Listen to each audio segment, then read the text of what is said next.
Perfect.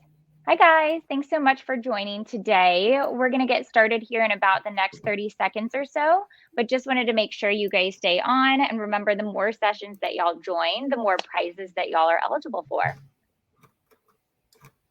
Perfect. All right, cool. Well, welcome to Discover. I am Brianna with Deliver. Today, we are going to be talking about how to launch into a new technology category. So some really exciting stuff today. I am excited to announce the team that we have joining us today, Karaline with Tile and Anthony with Wyze. So I am going to let Karaline take it away and just share a bit about Tile. Sure. So I'm actually fairly new to Tile in the scheme of consumer electronics. I've been here about a year. And to keep it simply, Tile helps you keep track of your things. And depending on what you put your things on, it's really going to help find different components of your life. So we like to help you keep organized and really drive the consumer experience to make it easy for customers. And really, at this moment, we have about 40 million tiles that we've sold worldwide in over 230 countries and territories. And this is the really unique piece. We actually work with 30 or more partners, including Skull Candy and Fitbit. So you will not just see us as a tile tracker, but you will see us embedded in many things you use, like my Bluetooth headphones today. Awesome. Had no idea. Learn something new each day. And Anthony, if you wouldn't mind sharing just a bit about Wyze. Yeah, Wyze is a smart technology company. We're going into our fourth year, so we're still very much considered a startup. We started really with the vision of democratizing technology, right? So technology was very inaccessible. Obviously, there's a huge price tag if you were looking to either protect your home or anything in the smart home category. So we started with a camera, and it was a $20 camera. Now our company and product offerings have grown. So it's everything from robot vacuums, light bulbs, plugs, pretty much every smart home technology device that you can think of where we've launched or are launching. So it's been super exciting, to grow that. And obviously what we'll talk about today is how you kind of approach those different categories, right? Because it's obviously going from a camera to all of these other things, doorbells and locks, there's a very different market and a different way to approach that. So yeah, it's been filled with a lot of exciting growth and look forward to talking more about it. Yeah, absolutely. Perfect. So let's jump into it. So Anthony, kind of walk us through, why would you say launching a direct to consumer channel is vital to your business's success? Yeah, I mean, there's many reasons, obviously. Financially, I mean, we won't get into that. It's a boring subject in my opinion. But the main thing is really the customer relationship, right? I think that's what it comes down to. Anytime you can have that direct two-way relationship with a customer as a brand, it not only increases brand loyalty, but it allows you to listen to customers, right? So you're able to get that consistent feedback, make the changes. And we do that at Wyze. We really use that feedback to drive the future product or even the updates to the products. So I think that if you just look at it through that lens, you can start to see why that becomes vital, right? You're able to nurture, listen, really kind of, that's the only true way, in my opinion, to have a customer first mentality, right? Because it's directly with you. There's nobody else who's gonna who is you're gonna be able to talk to if somebody else drops the ball, right? I think we see all the time if another supplier made a mistake, the brand always takes the hit. So you really want to be in control of that. But really, I think other than the finance piece, it's really that to me. It's that relationship that helps you grow. Yeah, I certainly agree with you, Anthony, because I feel like we can tell a story on direct versus when we work with other partners that may sell our products. Sometimes you lose the story depending on how the customer shops or even how they're doing their research. So I think it really helps create a 360 view for the customer. Yeah, that's a very, very good point. You're right. You get to control the narrative and the story and the positioning of the product, right? Whereas through other channels, there's things that are normally templatized, and it's kind of, your title, your price, maybe some brief descriptions, and people can get lost, especially nowadays with so many different offerings, right? It can become it's an overload of products. So that's a very, very good point too, in controlling that story. Yeah, absolutely. It gives you guys control of your brand and creating that. So, Karaline, for you specifically, how do you go about teaching consumers exactly what tile is and what y'all offer? Yeah, definitely. So lots of customers come to our site to first do research. If they're new to the finding category in Bluetooth trackers, they may start on tile.com first. With that, we have a great landing page that speaks to how it works and all of the components just directly related to the tile trackers. But there are many things that we're always testing. So one of the things that I'm trying to encourage us to do is meet the customer in their journey. So essentially, if a customer is coming in from a channel and they're new to tile, which is what we want, we might land them on our limited edition landing page. What is a limited edition? What do I put it on? Those are all the current things we're exploring. So we did just end an A/B test where we were essentially offering the customer a modal to pop up. And the first iteration of the test is what to tile. So different from our landing page of what is tile. What to tile is essentially what do I put my tiles on? Is it a key? Is it my e-reader? Is it in my wallet?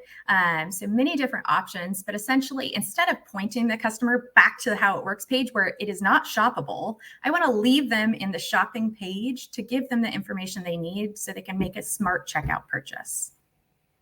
Yeah. I love that.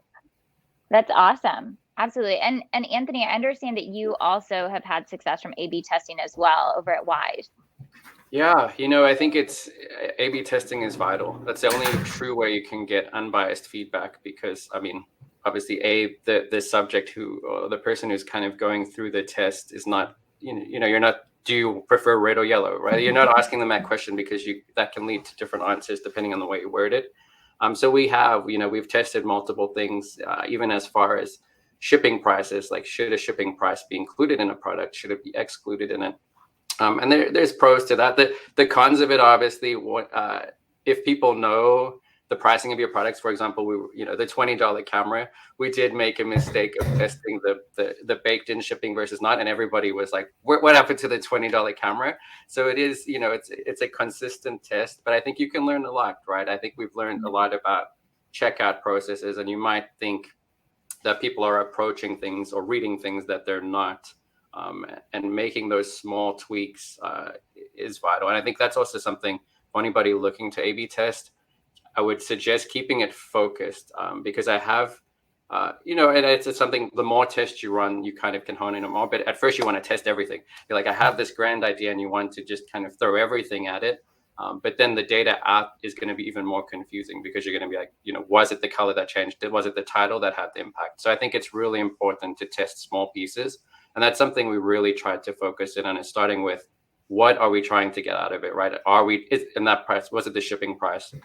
And really focusing on what data can get us there and almost not being too greedy to collect too much data. Because then you, like I said, once you have that data paralysis, you might as well not have run the test, right? So I think that has been a very critical learning for us over time. Yeah. I love what you said there about having an unbiased data source, because that is 100% what we're always serving, both internally and externally. Did this work for us? How can we move forward? Maybe it's not the approach we wanted, or customer behavior we didn't anticipate. So I think it's a constant evolution. And again, if we didn't have the direct platform, we wouldn't even be able to do that. Yep. That's a very good point. Yeah. There's no way to test anywhere else but on your own platform, pretty much. Absolutely. Absolutely. Has there been anything interesting that you guys have uncovered from these A/B tests? Anything that you weren't expecting to find out, essentially? Definitely. So I think Anthony honed in on the free ship test. That is the current test we're currently undergoing, constantly learning from customer behavior. It's also different by country, different rates, different shipping standards and expectations. It also depends on who we do business with in market. So for example, we have some internal competition where we sell to retail partners and I'm competing with them. So there's also that component as well. That's just an evergreen test that I would say is always ever changing. And we're constantly learning.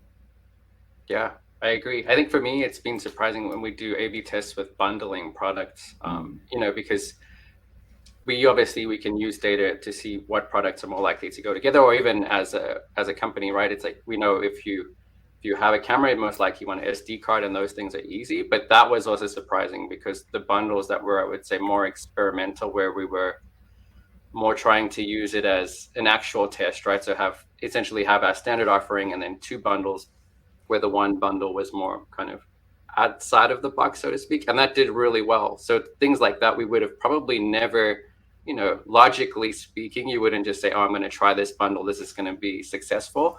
But in doing A/B testing like that, you're able to kind of discover these little pockets of giving value to users, right? Because I think that's essentially what it is. You don't really, I don't think, probably from Karaline or myself, I don't think we're like sales first people. We're like, oh, we just want to make people buy. From direct to consumer, you really have to approach it for like giving people value, right? And I think that's important. Yeah, just leaning into the value piece and making it easy for customers to shop. That's what I always tell my team. If we can make the customers happy, the sales will follow. So it's really all about the customer experience and their journey to checkout. If they get to checkout and checkout breaks, then we've not done our job. So that's definitely something to consider as they're moving through their journey. And then also the post-purchase journey. What does that look like for customers? How are we engaging them after they've received their tile? Did they download the app to install? Those are just all components that feed into that customer UX view. Yeah, I really like that. I completely agree. I think, and looking at it that way, it makes your brand authentic, right? It's like it keeps the authenticity by being friends with customers. Absolutely. I would say putting them at the forefront of every decision is definitely one way to be successful. A good indicator Yes. For sure. Yeah, and it's very easy for, I think, companies to be like, oh, customer first, But I think once you actually start to get into it, there's so many tough decisions, and you often have to. When you put the customer first, it doesn't mean that's the easy decision.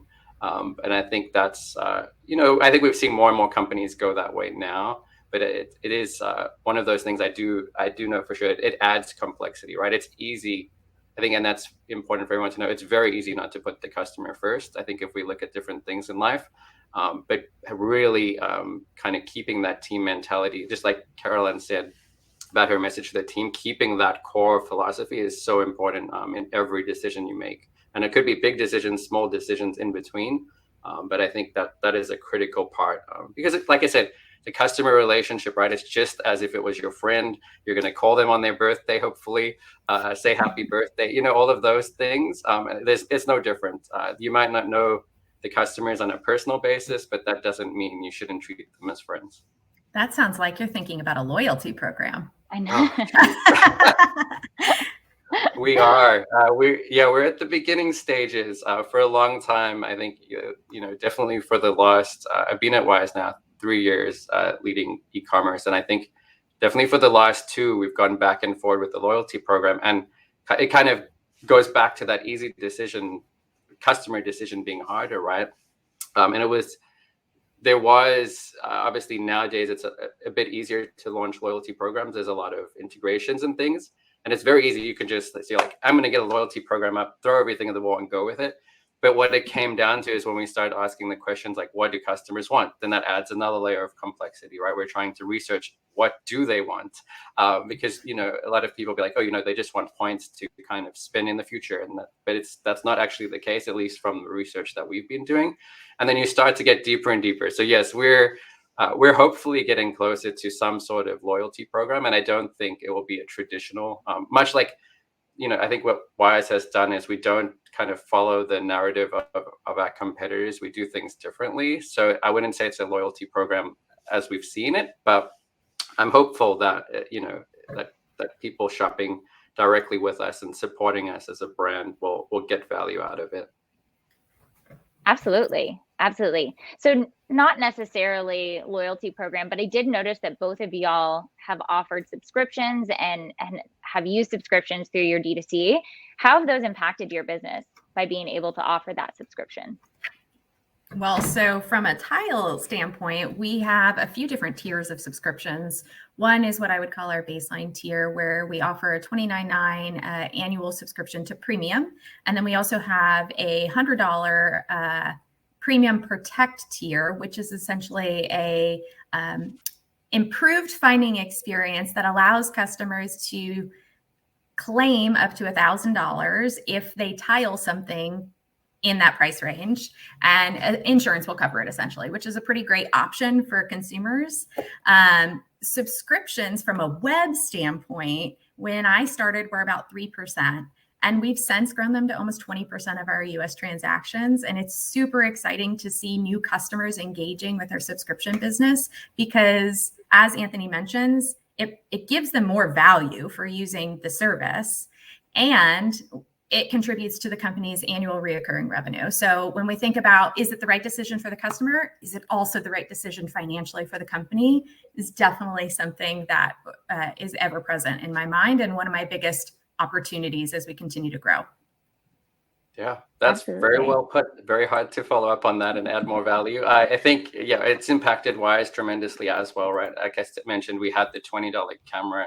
That camera now, by using a service, which is through a subscription, and we've maintained our subscription prices are very, very low to follow our hardware products. But now the camera can record motion at any time, right? And store it to the cloud. So before, cameras would have a 15 seconds. You would see pretty much the first 15 seconds of any motion. Now we're able to record full motion and let people get more in depth with that. We also now have expanded to home monitoring. So the whole home security, if you think sensors and how that connects. So that subscription has been huge, and I think it's exactly what Karaline said. We're adding value. So our products already have value.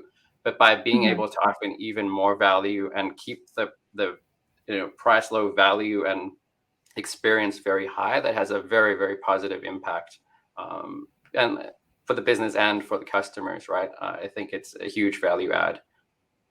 Yeah, absolutely. That kind of, just to get a better understanding, because I know, Karaline, you also touched on it. What would you say, or how would you say digital subscriptions differ from like a hardware subscription or a one-time purchase?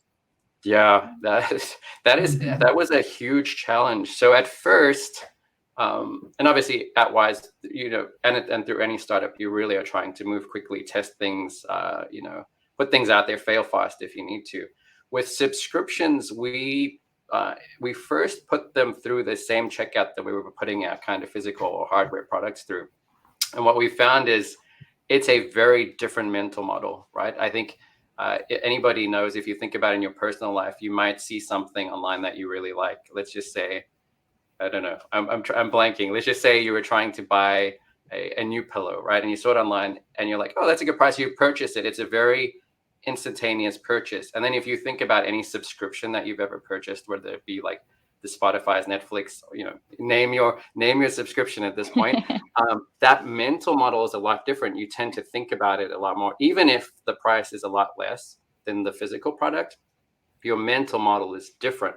And I think we learned that very early on, is that you can't treat those two purchases the same way. So we actually ended up splitting it. So we have services.wyze.com, which really handles the subscriptions, and the team is working on a completely new checkout model based on what we've learned. But I think that is a key difference. It's very easy to be like, oh, there's a cart, there's a checkout. But as soon as you go to subscriptions, the mental model, it's a lot more straining for a person to make a decision on a subscription. I think and that's just human nature. That's not a Wyze thing. I think, like I said, even if I think in my personal life, it's those subscriptions, I'm always like, I'll do the trial. Do I really want to keep this, right? Whereas other things are impulse buys and it's very easy. So I think that maybe that's the inline, right? Like subscriptions, I don't think are normally impulse decisions compared to physical one-time purchase. Yeah. I also think the free trial can really mess with a consumer's mind. So offering a free trial for 30 days or a week, in my mind, actually deters me, because my husband, for example, if he signs up for a subscription, I know he will not cancel it. So then it is on me to cancel it. And for example, Prime Video over the weekend, he was like, oh, we should do Showtime so we can watch Billions. And I'm like, no, it's a Showtime subscription. Oh my goodness. Perfect example. Yeah, I'm definitely guilty of that. Yeah, I can relate to that too. My wife now makes me put it in our calendar, cancel subscription, because I was the same. I'm less likely to. I mean, I agree about that with free trials, but there's like two sides to that coin. Because the other thing with us, we do have now free month trials with like any device. But the reason that we did that was not to encourage people to forget to cancel, because we don't take the credit card stuff, but it was really because it's how do you show the value of something by just, right? It's like we have a kind of limited media, right? Obviously, there's videos, photos, product pages, and all of that. But once somebody has something in their hand and is able to use it, that's where the value is, right? It's just like when we were able to previously go to actual conferences, I would, I'd be able to talk to people about Wyze, and they would understand. But as soon as I took out my phone and was able to show them the app and like, this is a $20 camera, this is live, that whole experience changes. So I think that was important, at least from our business model, was putting it in someone's hands so that they can use it and actually see the value, rather than kind of shouting from the mountaintop like, you will get value, you'll get value. It's like, okay, let people make the decision, and then they have the choice whether they want to continue it or not. Yeah, absolutely. And I think what's interesting, you touched on it earlier too, with digital subscriptions, it does feel more of like a commitment, whereas like that one-time purchase, you're not as committed to that reoccurring charge each month, and which is definitely something to take into consideration, from the consumer point of view as well. So one last thing I just wanted to touch on before we wrap up this session. I know it was important to both of you, and I kind of want to dig in a bit, but what are some ways that you've both increased AOV, both at Tile and at Wyze? Yeah, so I can take this first. There's a couple of different ways we approach this. First, A/B testing. I'm going to say it again until I'm blue in the face, because there's so many different things that impact an average order transaction. When I'm thinking about my financials, I mentioned this to Anthony personally, I always start with AOV, because at the end of the day, from a direct standpoint, it's transaction-based, it's average order value. That's really going to drive my business. It's not, a single item purchased at the store as an impulse, for example. Like, what are my upsell opportunities? That could be through accessories. It could be messaging a customer who's about to gift a tile. It could be the subscription upsell. So there are many different avenues that we approach for increased AOV opportunities, among other things, free shipping testing. Yeah, Awesome. It's a vital piece of the e-commerce business, right? Obviously, you have traffic times conversion, times average order value, and I think that too, you can be friends with the customer while still increasing average order value, right? I think Exactly. if I look at some things online, it's there. You can tell when someone's upselling to try and for a company to make more money versus whether they're trying to upsell to actually add value. So one of my colleagues very early on in our business, probably like 2.5 years ago now, was like, you know what, we shouldn't call it upsell, we should call it uphelp. And that was kind of the aha moment. We're like, okay, from now on, let's refer to that as uphelp. And so when we do the upsells, we're really thinking about it not from a margin level or how can we just tack on everything to this person, but really, can those things add value to each other, right? And we do that through multiple ways. Obviously, listening to our customers, we use the data to be able to see, obviously, purchasing patterns and what products normally go together and where people are finding value. We see people posting on social media like, oh, I hooked up my doorbell and camera, and this is how they work together. So I think it's an important part too. And I think I do see some brands making that mistake, because you'll see upsells that you're like, what does this have to do? Yeah, where does this come from, right? It's a complete opposite thing. And then that does lose as a personal shopper, that loses my trust, because I'm like, okay, you're just, you're the salesman on the corner trying to just add everything. Whereas if I see companies being very meticulous, right, and you're like, oh, these can go together, and then even if there's even a further way to show how they work together in the real world, which we've started to kind of put more emphasis on that, right? I think a lot of our new stuff coming out is more educational now that we have so many products, how they work together. But you can see that in a brand, and that it's almost, instead of thinking, oh, it's a salesman on the corner, you're like, oh, this is somebody trying to help me better my life in some way or better my experience. So you can see the brand image, right? It's a very easy thing, and I do see a lot of brands making that mistake, especially within the last year and a half. Mm-hmm. Yeah, I think it's definitely more tactful to know that they have my best interests in mind, that they wasn't some algorithm spitting this out, that these two actually could benefit me by purchasing them together. Exactly. Perfect. Well, thank you both so much for joining us today. We really appreciated it. A lot of great information, very helpful. And I think a lot of our viewers here today appreciated it as well. I know after this, we have Google Shopping, so unlocking growth with Google Shopping. So stay on for that. If you have any questions, we have a few more minutes, and Karaline and Anthony are happy to answer those as well as myself. But if not, thank you so much for joining us today. Thank you for having me. Yeah, thank you. Really appreciate it.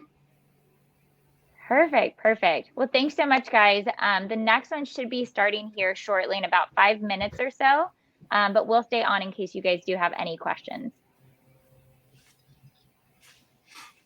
Perfect. As someone I take that means you understood everything I said and you agree. It's my favorite way it ends a meeting. I think, yeah. I would say no questions is good news. Means they understood everything for sure. Yeah, no, that's always a good thing. I think, yeah, thank you very much. I think it was a very intriguing talk, and look forward to watching the rest of the sessions today. Absolutely. Thanks, Kathy. Awesome. Thanks, guys. All right. Thank you. Bye. Bye-bye.